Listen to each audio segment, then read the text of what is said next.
Shalom, shalom, shalom, peuple de Dieu. Je vous envoie beaucoup d'alléluia. Même si nous sommes début février, je vous souhaite une excellente année 2021. Une année de victoire, une année d'accomplissement du plan de Dieu dans vos vies.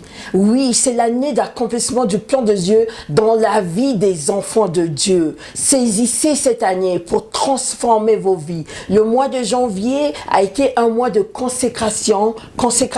Le mois a été consacré pour le Seigneur. C'est pour ça que nous ne nous sommes pas vus. J'ai consacré tout le mois en prière pour chercher la face de Dieu, pour chercher sa volonté, comment il va orienter cette nouvelle année pour une prière mode d'emploi simple et pour tous les projets de ma vie. Et voilà, c'est pour ça que je vous retrouve que maintenant début février.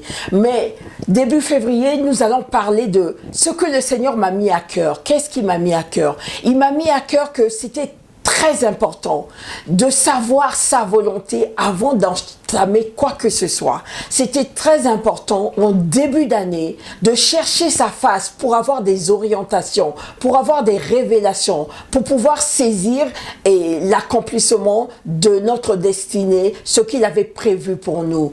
Que c'était très important aussi d'avoir sa présence dans des projets que nous avons, qui nous précède dans nos projets afin d'avoir le succès. S'il n'est pas là, rien ne marchera, rien n'aboutira et nous serons combattus. Car c'est une année charnière. Après 2020 qui a été une année difficile, 2021 est une année charnière entre deux. Donc entre l'année très difficile et l'année prochaine qui sera une année de Dieu, des enfants de Dieu, qui commence déjà depuis cette année. Vous pourriez déjà vivre les miracles de Dieu depuis cette année. Et j'aimerais encourager le peuple de Dieu. Si vous avez eu des difficultés, même durant le mois de janvier, même durant le mois de décembre, ne désespérez pas, car l'ennemi est là. Il veille à nous décourager, mais nous aussi nous devons être fermes, résister, le résister afin que le Seigneur nous élève. Alors au programme, avant que nous commencions, j'aimerais faire d'abord une prière. Je remets tout ce temps entre les mains de Dieu. Éternel des armées, Père éternel, merci pour le souffle de vie. Merci pour cette nouvelle année 2021. Oh Seigneur, car beaucoup n'ont pas pu voir cette année. Nous te sommes reconnaissants pour cela. Merci de nous avoir gardés jusqu'à maintenant. Seigneur, nous remettons ce moment entre tes mains. Nous cherchons rien que ta volonté. Pas la mienne, pas celle de mon frère, mais ta volonté pour cette émission et pour tout ce qui va suivre. Bénis ton peuple qui nous suit, sois avec nous pendant ce moment. Au nom de Jésus-Christ Tout-Puissant, j'ai ainsi prié et nous disons avec le peuple de Dieu, Amen, Amen, Amen. Alors voilà, pour cela, j'ai pris 6 passages bibliques dont 3 vont être lus. Le Deutéronome 8, versets 17 à 18, Psaume 27, versets 1 à 3 et le Psaume 28, versets 8 à 9. Ensuite, je vous donnerai 3 autres versets à lire vous-même à la maison. Nous allons donc commencer par le Deutéronome 8, versets 16 à 17. On va dire versets 18 à 19. Souviens-toi de l'Éternel ton Dieu, car c'est lui qui te donnera la force pour les acquérir afin de confirmer, comme il le fait aujourd'hui, son alliance qu'il a jurée à tes pères. Verset 19. Si tu oublies l'Éternel ton Dieu et que tu ailles après d'autres dieux, si tu les sers et te prosternes devant eux, je vous déclare formellement aujourd'hui que vous périrez. Voilà, on veut parler de la force que Dieu nous donne pour acquérir le matériel. C'est Dieu qui nous donne cette force pour qu'on puisse travailler, pour qu'on puisse acquérir le matériel, pour qu'on puisse vivre. Sans Dieu, nous n'aurons pas cette force. Alors nous devons lui être reconnaissants et nous devons aussi le remercier. Revenir vers lui pour le remercier, pour le souffle de vie qu'il nous donne, pour la force qu'il nous donne, afin d'acheminer vers notre destinée. Je vais lire donc ensuite le psaume 27, Versets 1 à 3. L'Éternel est ma lumière et mon salut. De qui aurais-je crainte? L'Éternel est le soutien de ma vie. De qui aurais-je peur? Quand les méchants s'avancent contre moi pour dévorer ma chair, ce sont mes persécuteurs et mes ennemis qui chancellent et tombent. Amen. Verset 3. Si une armée se campait contre moi, mon cœur n'aurait aucune crainte. Si une guerre s'élevait contre moi, je serais malgré cela plein de confiance. Pourquoi plein de confiance? Parce que on a confiance au Tout-Puissant, à l'Éternel des armées. C'est lui qui est le plus fort. C'est lui qui a le dernier mot. Quelles que soient les attractions, quelles que soient les percussions, quels que soient les combat, quel que soit l'ennemi qui cherche derrière vous à vous décourager, à vous mettre par terre, le dernier mot, c'est le Seigneur Jésus qui l'a. C'est le Dieu Tout-Puissant. C'est pour ça que nous l'honorons. On va lire aussi le psaume 28, versets 8 à 9. Psaume 28, versets 8 à 9. On va lire... Ça nous dit, l'Éternel est la force de son peuple. Il est le rocher des délivrances de son oint. Verset 9, sauve ton peuple et bénis ton héritage, sois leur berger et leur soutien pour toujours. Amen, amen, amen, amen. Voilà ce que j'avais comme 3 passages pour illustrer l'importance d'où nous vienne la force. De qui aurons-nous confiance? À qui donnons-nous notre confiance pour notre avenir? C'est au Dieu Tout-Puissant. Nous devons vivre le jour après le jour. D'ailleurs, nous le voyons avec la pandémie, les 2e, 3e vagues, que nous ne pouvons compter que sur le Seigneur pour vivre le jour après jour, parce que nous ne connaissons pas le lendemain. Le lendemain, c'est son secret. Lui, il détient tout. Il connaît le lendemain. C'est pour ça que nous devons lui faire confiance.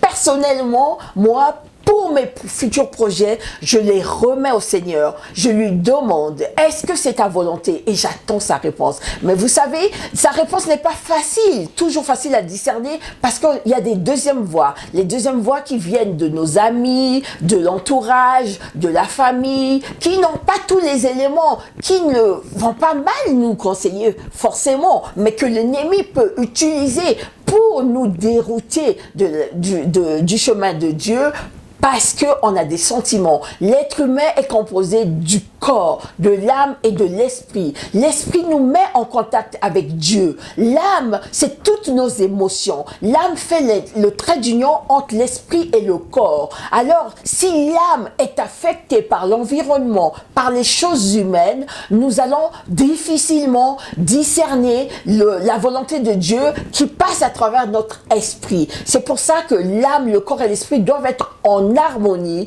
afin que nous puissions écouter de Dieu qui nous parle à travers notre esprit. Voilà. Alors, je vous conseillerais aussi de lire, en dehors de Deutéronome 8, 17 à 18, que nous venons de lire, Psaume 27, 1 à 3, Psaume 28, 8 et 9, je vous conseillerais de noter et de lire et de méditer pour vous, Jean 15, 5, Philippiens 4, 13 et Hébreux 13, 21. Ce sont des passages qui vont vous illustrer, qui vont vous conforter, qui vont vous convaincre qu'il faut compter sur Dieu, il faut compter sur sa présence et il faut être dans sa volonté parfaite. Voilà ce que j'avais comme petit passage, mais je vais proclamer avec vous pour cette année 2021, qu'est-ce que vous aimerez? Je vais vous donner quelques exemples et vous allez continuer dans vos demeures à proclamer. 2021 est une année de gloire. 2021 est une année où le Seigneur est mon berger. 2021 est une année où je prends possession de mon territoire, de ma destinée.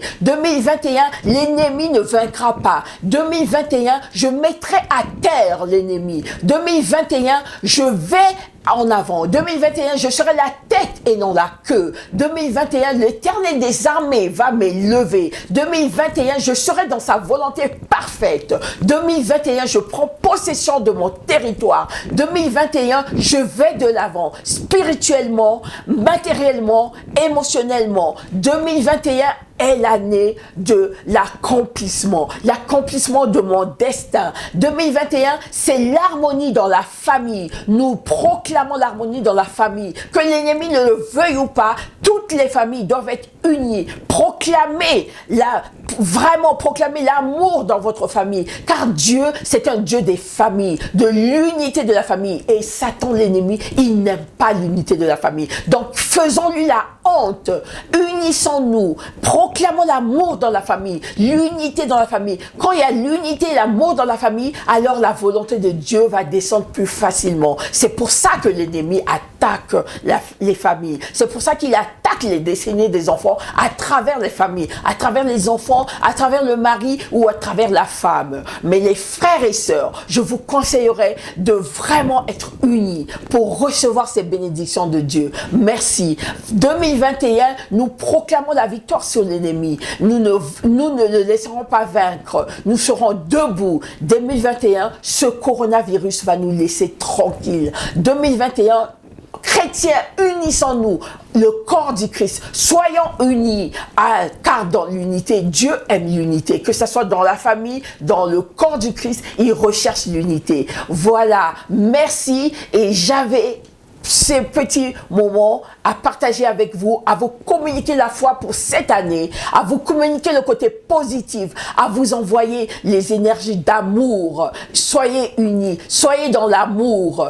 Pardonnez-vous les uns les autres. Oubliez le passé. Allez de l'avant. Oui, nous allons prendre possession de cette année 2021. C'est vrai que janvier, février vont être des mois très difficiles, très tendance, comme on dit. On hésite avec le doute. Mais à partir de mars, nous prenons possession de tout. Même dès février. Moi, je dirais dès février. Mettez ça en pratique et vous verrez les fruits au mois de mars. Afin que nous rentrons dans le printemps vraiment dans la volonté de Dieu, que nous mettons de côté tous les plans de l'ennemi, que nous lui faisons la honte.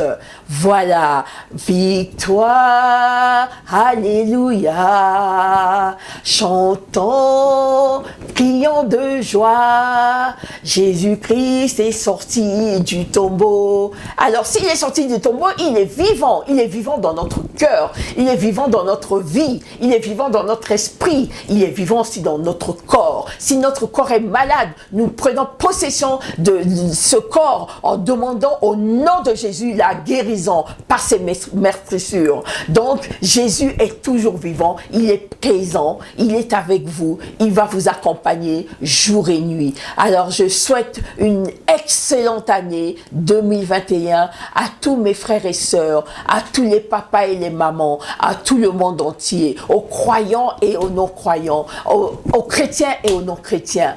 Apprenez à connaître Jésus, apprenez à vous approcher de Dieu et vous verrez, vous aurez la victoire totale. Merci pour prière mode d'emploi simple.